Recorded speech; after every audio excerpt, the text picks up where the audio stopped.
Agosto de Chembabelosicu. Él en el campo, Georgia.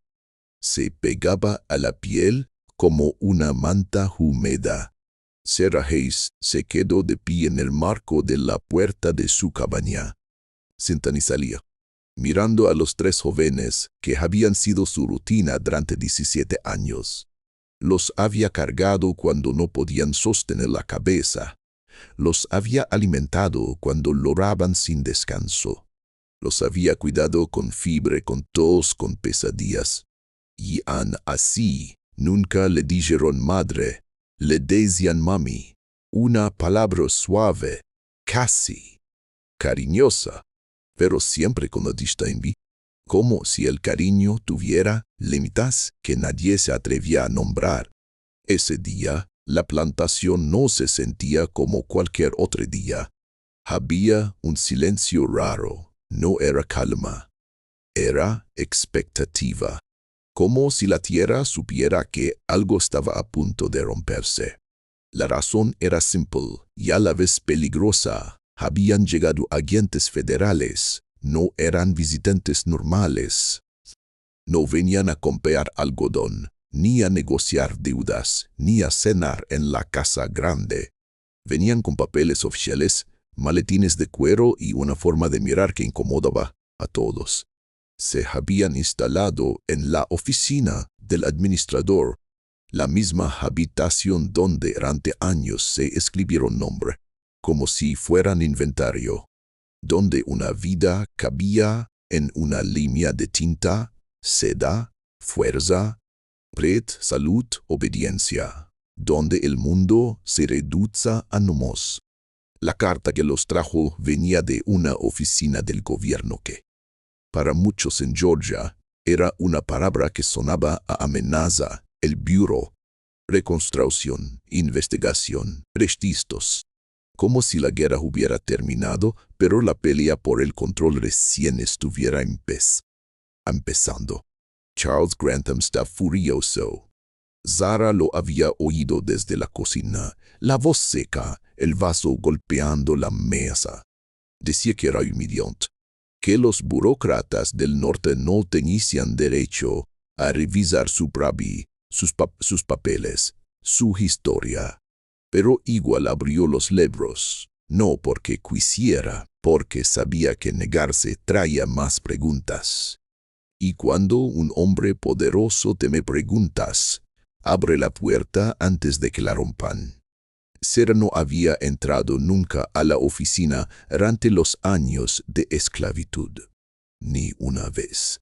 Había oído hablar de ese lugar como si fuera un cuarto embrullado, el sitio donde se decidía quién se quedaba, quién se vendía, quién era castigado, quién valía. Después de la guerra, muchas reglas cambiaron en voz alta, pero algunas seguían vivas en silencio. Aquella tarde, Dina apareció en la puerta de la cocina. Dina llevaba años en la casa, más que Sarah. Era una mujer dura, de espalda recta y manos rápidas, de esas que aprendieron a sobrevivir sin pedir permiso. Su mirada lo decía todo antes de hablar. Te quieren ver, dijo, sin rodeos. Sarah sintió un golpe en el estómago. No fue miedo infantil. Fue ese miedo viejo que vive debajo de la piel, el que se aprende cuando tu vida puede cambiar por capricho. ¿De quiénes? Preguntó, aunque ya sabía, Dina bajó la voz. Los hombres del gobierno. Dicen que es por los Jutes. Sarah se limpió las manos en el delantal. Aunque no estaban tan sucias.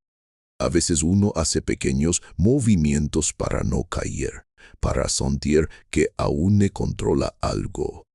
Caminó detrás de Dina hacia la casa grande. Cada paso le parecía más pesado que el anterior.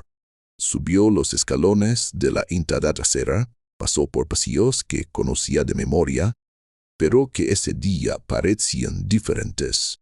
Más fríos, más estrechos, como si el lugar estuviera esperando verla falar. La oficina olía a papel viejo y polvo. Había dos hombres allí, Uno blanco, alto, con bigote y expresión rígida. El otro negro, más mayor, con ojos tranquilos pero cansados, como si hubiera visto demasiadas historias que terminaban igual. Ambos vestían como gente de ciudad, como gente que no tenía que mirar al suelo al pasar. El hombre negro se levantó y le selló una silla. Por favor, siéntese, señora Hayes, señora. Esa palabra la golpeó más fuerte que cualquier grito. Nadie la llamaba así. Durante años, su nombre se decía como se dice una herramienta. La muchacha, la nodriza, la mujer de la cocina. Escuchar señora sonaba a un idioma nuevo.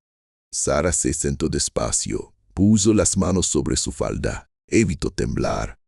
El hombre negro abrió un libro grande de tapas gastadas. Lo giró hacia ella. Era un ledger, un vestigio de la plantación. La letra era fina y pesada, la letra de alguien que cree que el mundo se ordena con tinta. Antes de seguir, dijo el agente, necesito saber algo. ¿Usted puede leer? Sara lo miró un segundo, calculando el riesgo.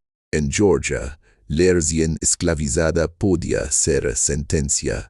Pero ya no era Ichen Babayushu, ya no era Proupitz, al manos en papel. Sí, señor, respondió el agente, asintió como si confirmara algo importante. Ve, mire esto. Su dedo marcó una línea. Sarah Hayes, comprada en Savannah, septiembre de, Idazuku, embarazada. Pulsal, si baide. A Sara se le cerró la garganta. No era solo el recuerdo. Era la frialdad, como si todo lo que ella fuese resumiera en una copra. ¿Zules usted? Preguntó el agente. Sara tragó saliva. Sí, señor. El agente pasó páginas. Cada vuelta sonaba como una puerta circunge. Aquí, enero de Ichenbadbek Gujusan, parto de varón, nombre Tomás. Sara sintió un calor punzante detrás de los ojos. Tomás, su único hijo, el niño que se convirtió en hombre lejos de ella. ¿Zu es su hijo? Preguntó el agente. Sí, señor. ¿Y su dónde está ahora? En Savannah. Trabaja allá. Me escribe a veces. El agente anotó algo en una hoja suelta. Luego se detuvo, y el silencio que se formó fue distinto, más denso. Pasó más páginas, con cuidado, como si no quisiera romperlas. Su dedo bajó por una clonconía de fechas hasta detenerse en marzo de Ichenbatbay Gujni. Ahora viene lo complicado. Señora Hayes, dijo en voz baja, quiero que lea esta entrada y me diga si nota algo. Sara se inclinó hacia adelante. Chupa de marzo de Ichenbatbay Gujni. Nace niña. Caroline Margaret Grantham. Madre Margaret Yancey Grantham, atendido por Dr. William Patterson, sana, Sara frunció el ceño. No entiendo, dijo, es el nacimiento de la señorita Caroline. El agente blanco cambió el peso de un pie al otro. Parecía incómodo, como si lo que venía no le gustara decirlo. El agente negro sacó otro documento. Tenía celos oficiales, firmas, y esa textura de papel que se usa para cosas serias. Esto es lo que se registró en el condado, explicó, léalo completo. Sara lo tomó con cuidado, sus ojos recorrieron los renglones, todo parecía normal.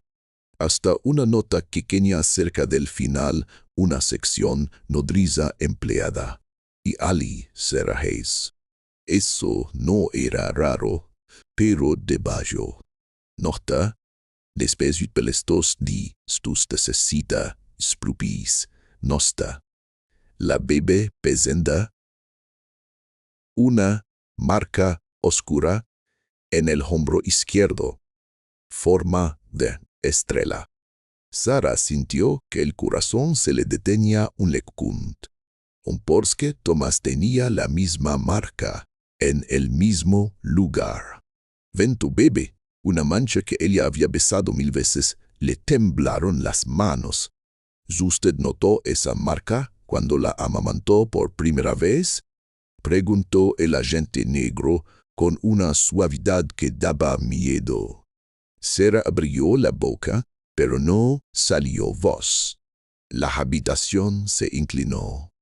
El aire se volvió pesado, y en su mente, como una fotovilla que vale de golpe, vio aquel primer momento en el cuarto de la nursery, una bebé llorando, suciando desesperada, y una pequeña estrella oscura en su piel. Sara susurró, casi sin querer, «Dios mío».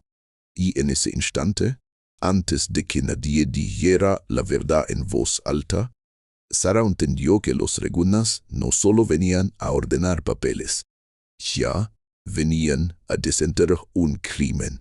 Y el lo peor era que ese crimen había vivido 17 años en sus brazos. Sara levantó la mirada hacia los agentes, con la respiración rota. Y entonces el hombre blanco por fin habló y, «Señora Hayes, hemos que irregularidades fechas que no encajan, firmas que no coinciden, y cartas. Cartas que sugieren que alguien pagó para que esta historia se escribiera de otra manera». Sara no necesitó escuchar más para sentir el frío en los huesos. Porque si esa marca decía la verdad, entonces la niña que había criado como hija del amo, tal vez no era del amo. Tal vez siempre fue suya, y alguien se la había robado. Y la reacción de Sara no fue un grito ni un desmayo, fue algo más inquietante, un silencio rígido, como si su cuerpo intentara negar lo que su mente ya había aftado. El agente negro, Freeman, la observó con paciencia, sin apurarla. Como quien sabe que una verdad así no entra de golpe, entra rompiendo. Sara volvió a mirar el papel, esa nota que genia sobre la marca en el hombro izquierdo, y sintió que la habitación se encogía. No era una coincidencia cualquiera. Ella había visto esa marca 1000 veces en el cuerpo de Tomás. Había pasado sus dedos por el contorno cuando era bebé. Había pensado, infuso, que era una cédula de familia, como si su cuerpo hubiera querido dejar un rastro por sí. Algún día alguien intentaba borrar la sangre con tinta, y sin embargo, durante 17 años, nunca conectó esa marca con la niña del amo, porque nunca se permitió imaginar lo imposible. El agente blanco carraspeó y dijo algo sobre transacciones y acomodos, palabras limpias para cosas sucias. Pero Sara ya no escuchaba bien. En su cabeza se encendían escenas antiguas, su prepasado reorganizando como piezas que, por fin, encontraban su forma. Para entenderlo tuvo que volver atrás, al año en que todo cambió de verdad, a ese marzo de Ichenbatbatgujininikwe. Ahora parece un portal oscuro. En aquel tiempo, Sara llevaba años en la casa grande, moviéndose con el cuidado de quien sabe que un paso mal dado puede costarle la piel. Tomás tenía 4 años y ya era demasiado observador. De esos niños que miran más de lo que hablan, con la inteligencia peligrosa de quien aprende rápido a leer la habitación antes que las letras. La llegada de Margaret, la segunda esposa, había impuesto una nueva frialdad en la casa. Una distancia que se sentía insusu en la forma de servir la mesa, como si cada gesto tuviera que ser perfecto para tapar un miedo que nadie nombraba. Sara recordaba a Margaret como una belleza frágil, no de dulzura sino de tensión, como porcelana que puede romperse con un ruido fuerte. Y luego recordó el embarazo angustiado, el doctor visitando la casa con frecuencia, Las semanas en que Margaret apenas se dejaba ver, encerrada, siempre con la luz baja, los modales tensos, los ojos evitando a todos como si el mundo la lastimara con solo mirarla. Cuando Drega el parto, los gritos atravesaron la plantación como un animal herido. Sara estaba en la cocina y cada alarido le apretaba el vientre, porque conocía el dolor del parto, pero aquello sonaba distinto, no solo dolor, también rabia, como si Margaret estuviera peleando contra algo más que su propio cuerpo. Duró casi un día entero, nadie hablaba en voz alta, solo se miraban. El amo caminaba de un lado a otro, como un hombre al borde del abismo. Y cuando por fin dijeron que el bebé había nacido, lo primero que se supo no fue alegría, fue rechazo. Margaret no quiso verla, no quiso sostenerla, no quiso amamantarla. «Sáquenla de aquí», había dicho, girando el rostro hacia la pared. En una casa donde todo era obediencia, esa frase se sintió como una blasfemia. Aún así, el doctor lo explicó con palabras clínicas: agotamiento nervioso, melancolía, necesidad de descanso absoluto. Y el amo, que necesitaba a esa niña viva más de lo que necesitaba entender a su esposa, aceptó la explicación porque le convenía. Fue entonces cuando Dina apareció en la cabaña de Sara, tarde, con una orden disfrazada de noticia. Sara estaba amamantando a Thomas, que a esa edad ya no necesitaba leche para vivir, pero sí para calmarse, para sentir segura en un mundo que se lo quitaba todo. Dina entró sin rodeos, como siempre, y soltó las 5 palabras que convirtieron la vida de Sara en una jaula más pequeña. Tienes que alimentar a la niña. Sara sintió el frío antes de sentir la rabia. Conocía historias de mujeres obligadas a dar leche a bebés blancos mientras sus propios hijos se apagaban. Había escuchado susurros sobre madres que terminaban odiando a los niños que cuidaban, porque cada toma era un robo y cada noche en vela era un castigo. Pero también sabía que no existía el no. Tomó a Thomas, lo envolvió en una manta y siguió a Dina a la casa grande en silencio, con el corazón golpeando, como si quisiera escaparse del pecho. La nursery olía a madera nueva y tela limpia. El amo estaba allí, sosteniendo a la bebé de forma torpe, como si el miedo lo hiciera erguido. La niña lloraba con un llanto seco, de hambre, de desesperación, de aire caliente, en una habitación cerrada. «Alimentala», dijo él y se fue. Ni una palabra más. Sara se sentó en una mecedora, ajustó su ropa y acercó a la bebé a su pecho. La niña se prendió con una fuerza feroz, como si temiera que le quitaran ese alimento también. El llanto se cortó de golpe y el cuarto se llenó con ese sonido íntimo de succión que, para una madre, suele ser paz. Pero en Sara fue una alarma. Thomas miraba desde el borde de la habitación, de miedo quieto. Y entonces susurró algo que Sara nunca olvidó: mamá. ¿Por qué? Sara le mintió con una promesa suave, porque las madres mienten cuando no tienen otra cosa para dar. Todo va a estar bien, pero no estaba bien. No lo estaría por años. La primera semana le dijeron que sería temporal, solo hasta que encontrarán una nodriza o hasta que Margaret mejorara. Luego decidieron que era ineficiente que Sara fuera y viniera desde la cabaña.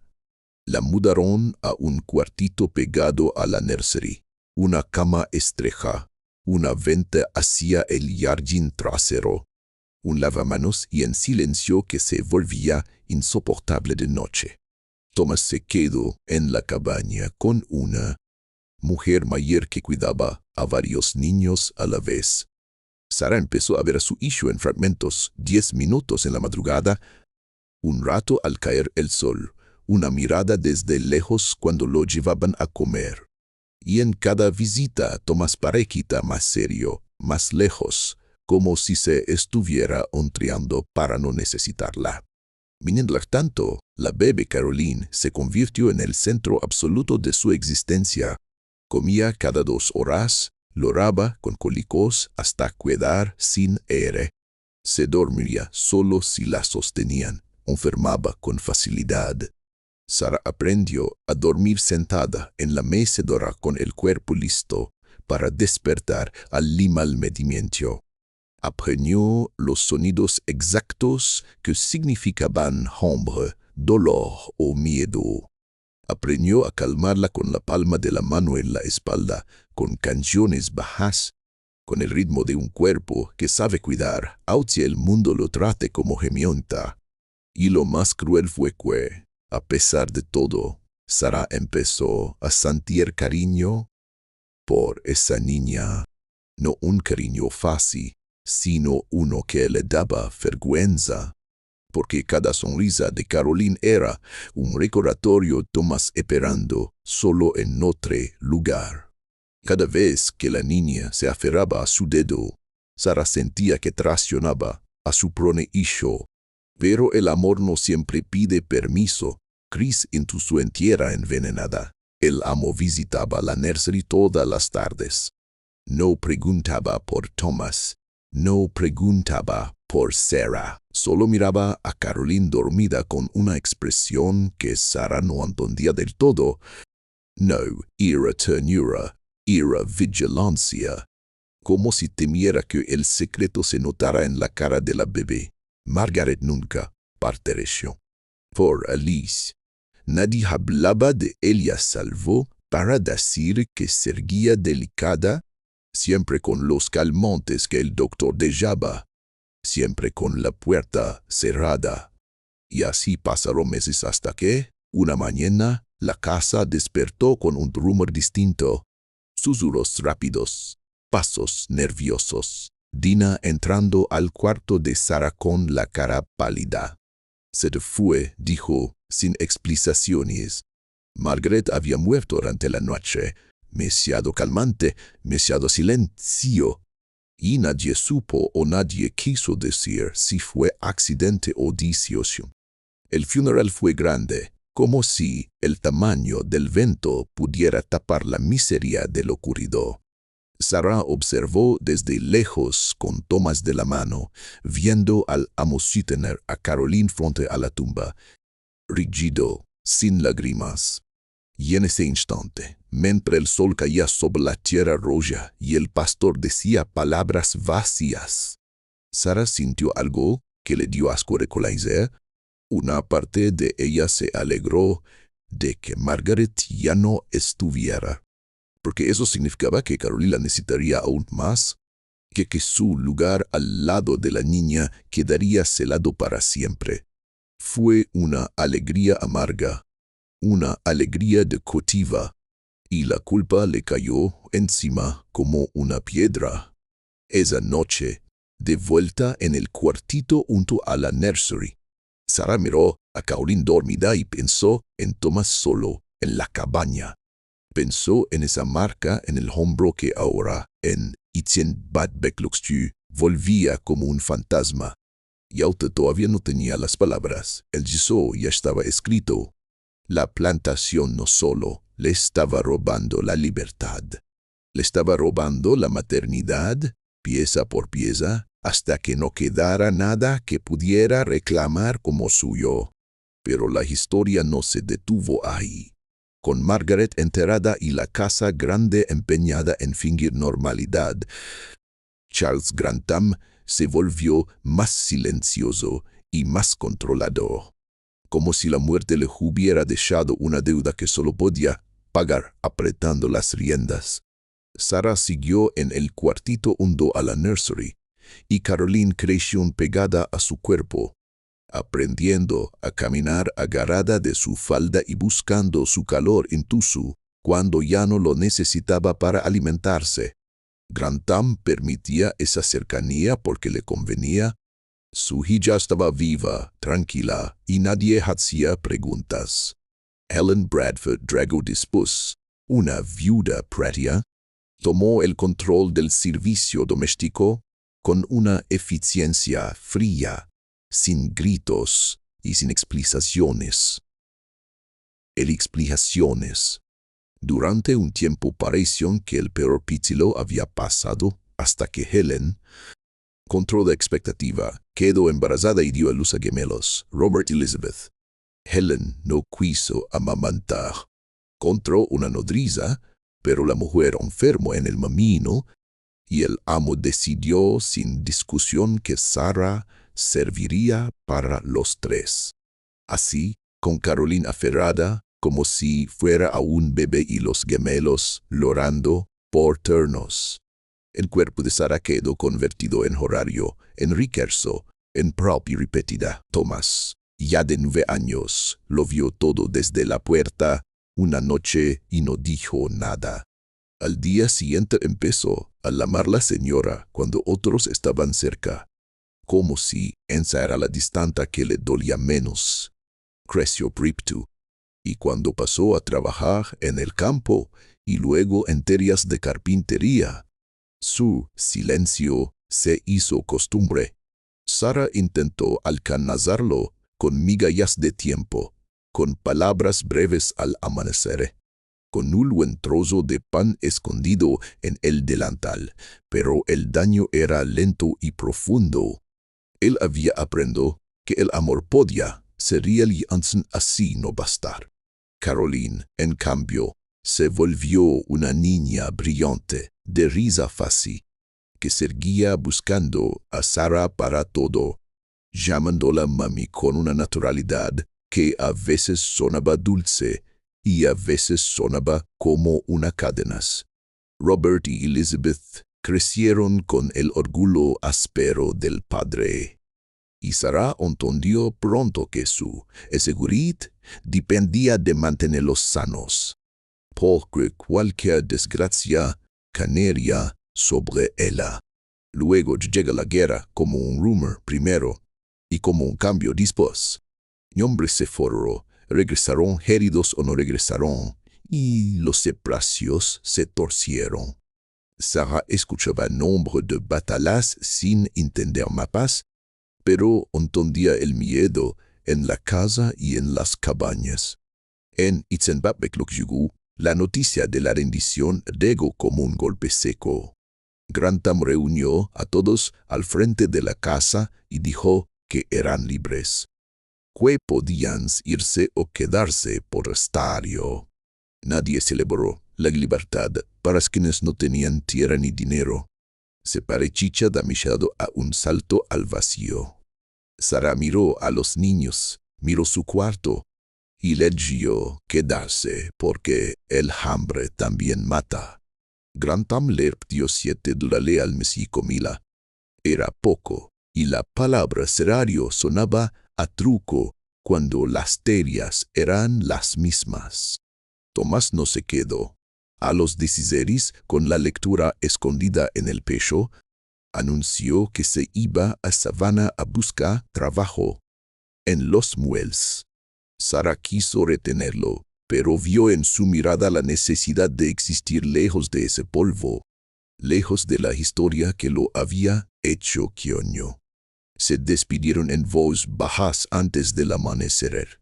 Un abrazo breve, una promesa de cartas, y luego su figura se perdió por el camino, mientras Sarah se obligaba a no correr detrás.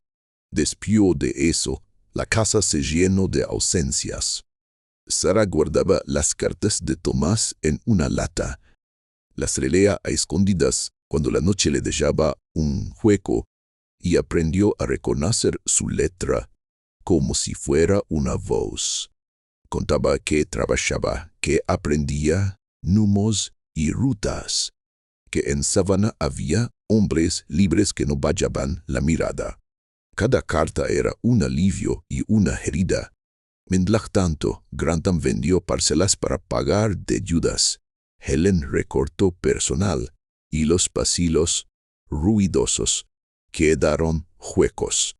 Caroline, ya adolescente, empezó a hacer preguntas que incomodaban sobre la guerra, sobre la libertad, sobre por qué algunos seguían sirviendo. Los años siendo femo de desgaste, menos mano de obra, menos dinero, más resentimiento en Grantham, más precaución en todos. Caroline creció y empezó a leer libros que llegaban en cajas desde ciudades lejanas. A veces le contaba a Sara lo que aprendía, como si compartir conocimiento fuera una forma de afecto. Pero Sara respondía con cautela. Y entonces, en la primavera de Ichenbabet Loxiukiu, legó una carta oficial al Consejo Federal pidiendo los ríos de Cropra, nacimiento y venta entre chi. Y Sara sintió el mismo frío que siente un animal cuando oye un disparo a lo lejos, porque comprendió que Adien por fin iba a mirar de frente las mentiras escritas en tinta. Los agentes llegaron una semana después, en plena humedad de agua, y la plantación se sintió más pequeña, como si los árboles y las cercas hubieran decidido escuchar. Uno se llamaba Collins, blonzo, correcto, con esa rigidez de los hombres que creen que la ley es una gerencia. El otro se llamaba Freeman, negro de voz tranquila, y su sola presencia desarmaba la idea villa de que solo los blancos podían preguntar. Se instalaron en la oficina, pidieron libros, cartas y recibos, y durante 3 días revisaron cada página como quien puche un cuervo enterrado. El tercer día, Dina encontró a Sara en la cocina y le dijo que la llamaban.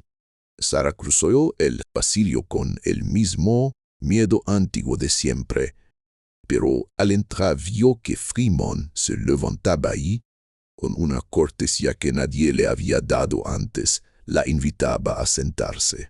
Le preguntó si sabía leer. Sara dijo que sí, y la palabra le salió seca, como si le costara permiso. Freeman abrió un gran libro de cuentas y señaló la línea donde estaba su nombre. La Cropra en Savannah, la Sada, el embarazo, el Prest, y luego la entrada del nacimiento de Tomás, con una nota fría sobre su futura utilidad. Sara apretó los dedos hasta sentir dolor, pero siguió leyendo porque algo en la calma de Freeman la obligaba a mirar. Entonces Freeman pasó páginas hasta marzo de Ichenbabet Wujichinat y puso el dedo sobre el rostro del nacimiento de Caroline como hija de Margaret. Sara dijo que eso no demostraba nada, que era solo el rostro de la señorita. Collins, incómodo, sacó un certificado del condado y lo puso al lado. Todo coincidía salvo una anotación final, escrita en otra mano, donde figuraba nodriza. Sarah Hazy de Barro. Una observación sobre una marca oscura con forma de estrella en el hombro izquierdo del bebé. Sara sintió que el aire se iba. Recordó la noche en la nursery, el cuervo pequeño, la marca que vio al desvestir a la niña, y recordó la misma marca en Tomás, idéntica en el mismo sitio, como si la piel hubiera firmado un secreto. Freeman le preguntó si la había notado entonces, y Sara apenas pudo asentir. Collins dijo que habían que de fechas raras, firmas que no cuadraban, y correspondencia que sugería pagos para acomodar records. Luego Freeman, con voz baja, le dijo la frase que partió el mundo en dos, que Caroline podía no ser hija biológica de Margaret, que podía ser hija de Sara, y que la mentira había sido sostenida con tinta y dinero. Sara intentó negar, Pero de pronto todo empezó a encallar con una claridad enferma. El rechazo de Margaret, las visitas del doctor, la forma vigilante con que Grantham miraba a la niña, como si temiera que el cuerpo revelara lo que los papeles ocultaban. Freeman sacó unas cartas firmadas por Grantham y leyó una línea, donde hablaba de la muchacha Sarah y de lo oportuno del momento, de la necesidad de un heredero y de la condición de que el bebé fuese claro de piel. Sarah escuchó heredero y entendió robo. Se le nublaron los ojos y, sin querer, susurró que le habían robado a su hija y la habían obligado a granstriarla como gallina. Esa noche Sarah volvió a su cuarto sin recordar el camino, con las manos heladas y la garganta seca, y Dina se sentó a su lado sin decir mucho, solo lo suficiente para que no se desiquiera. A la mañana siguiente los agentes pidieron hablar con Charles. Grantham en su estudio y vieron que Sarah estuviera presente. Era la primera vez que ella cruzaba esa puerta. El cuarto olía a whisky viejo y papel. Las paredes estaban cubiertas de lebros que ella había limpiado sin poder tocar. Collins fue poniendo sobre el escritorio el libro de cuentas, el certificado, las cartas y un statement de la viuda del médico sobre pagos recibidos. Grantham escuchó sin moverse cuando Freeman le preguntó si lo negaba. Alzó la vista hacia Sarah como si la viera por primera vez y dijo, simple, que era cierto. Sarah preguntó por qué, y él respondió que necesitaba un heredero, que Margaret no podía darle uno, y que la niña habría vivido peor en una cabaña. Sarah sintió la rabia subir, pero lo que más le dolió fue el tono práctico, como si hablara de ganado. Freeman dijo que era fraude y falsificación, y Collins añadió que el gobierno no iba a mirar hacia otro lado. Grantham, terco, anheló que Caroline era su hija porque él la había criado, y Sarah entendió que la ley podía ser lenta y el horno rápido. Cuando salió del estudio, el sol la cegó un instante y solo pensó en una cosa. Aún faltaba decirle la verdad a Caroline. Cuando salió del estudio, el sol la cegó un instante y Sarah solo pensó en una cosa. Aún faltaba decirle la verdad a Caroline. Freeman la alcanzó en el pasillo y le habló con una calma ganada a golpes. Le dijo que había fraude y falsificación, pero que la justicia en Georgia no se movía solo con evidencia. Caroline ya era mayor de edad y los papeles la nombraban Grantham. Si ella negaba la historia, todo podía quedar enterrado, y la vergüenza se repartiría en silencio. Sarah sintió una rabia viva, porque otra vez su vida dependía de la decisión de otra persona. Esa noche, con una vela corta, escribió a Thomas en Savannah. Le contó lo de la marca, las cartas del amo y la confesión. Le pidió que volviera porque no podía cruzar ese incendio sola. El viaje tomó días largos. Cuando Tomás padeció por el sendero al amanecer, se vio a un hombre donde antes veía a un muchacho, hombros ancos, ropa limpia y ojos cansados. Se abrazaron poco, como si el abrazo admitiera demasiado. En el cuartito junto a la nursery, Sarah extendió los cabellos sobre la cama y leyó en voz alta la nota del hombro izquierdo. Tomás escuchó sin parpadear. Al final, dijo que por años creyó que ella prefería a Caroline por ser blanca y que la nueva verdad no borraba el vacío. Sarah pidió perdón igual, no para limpiarse, sino porque era lo único que podía dar. Freeman los reunió al tardía y dijo que era momento de hablar con Caroline antes de que el rumor lo hiciera por ellos. Caroline había vuelto del seminario por el verano y pasaba las tardes leyendo o tocando piano. ajena a la tormenta en la casa. La citaron en la oficina, el lugar donde Sara había sido anotada como prece. Caroline entró con educación impecable y preguntó por qué estaban allí Sara y Thomas. Freeman puso sobre la mesa el resto de nacimiento, el certificado del condado, las cartas y el testimonio de la viuda del médico. Habló despacio, pieza por pieza, hasta que el final se volvió inevitable. Caroline dijo que su madre era Margaret y que aquello era una locura política. Entonces Freeman se negó la nota de la marca. Y Sara, casi sin pensar, bajó el hombro de su vestido y mostró la misma estrella oscura que llevaba desde niña. Caroline palideció y se tocó su el hombro, como si de pronto le ardiera. Thomas habló con la voz quebrada por el resentimiento. Dijo que si Sara era la madre de Caroline, entonces Caroline era su hermana, y que él fue criado para servir mientras ella aprendía a vivir en la casa grande. Caroline lo miró como si la palabra hermano fuera un insulto y una amenaza. Pidió ver a su padre y Tomás respondió que los padres no roban bebés. Sara cortó la pelea y dijo la frase más difícil, que ella la parió. Sí, pero que Caroline tenía derecho a decidir qué significaba eso para su vida. Caroline preguntó en voz baja qué era ella entonces, y la pregunta dejó la habitación sin aire. Freeman respondió que lo único seguro era que le habían mentido. Caroline salió sin despedirse y se encerró 2 días. En la casa se oían pasos, un cajón abrirse, luego silencio.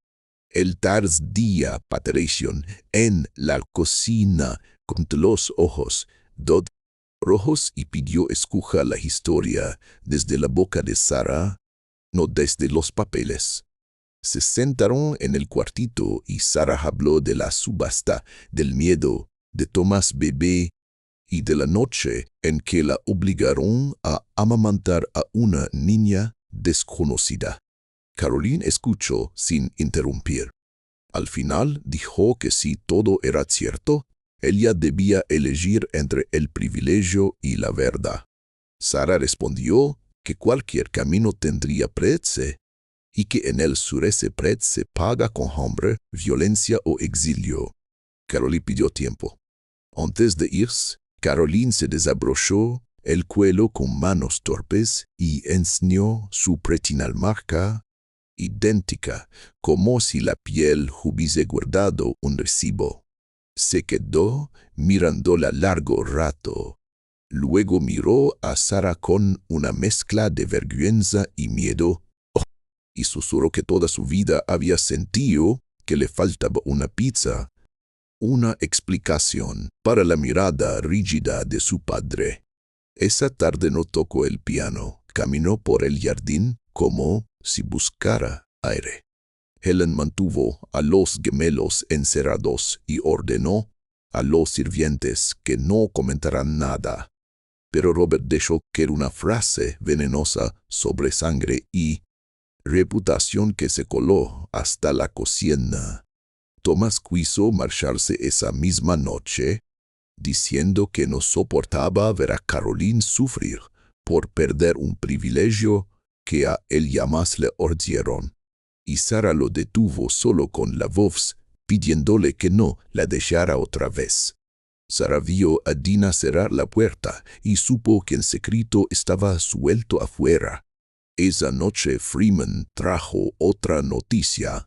Collins había oído a empleados del condado hablar del caso, y cuando el condado habla, el pueblo escucha. Sara apoyó la mano en la pared y oyó, muy lejos, el piano de Caroline, como un corazón que no sabe si latir o calarse. Al amanecer, Caroline pidió ver a Charles Grantham a solas, y Sara entendió que lo que se dijeran ese despacho decidiría si abriría juicio, juicio o algo peor.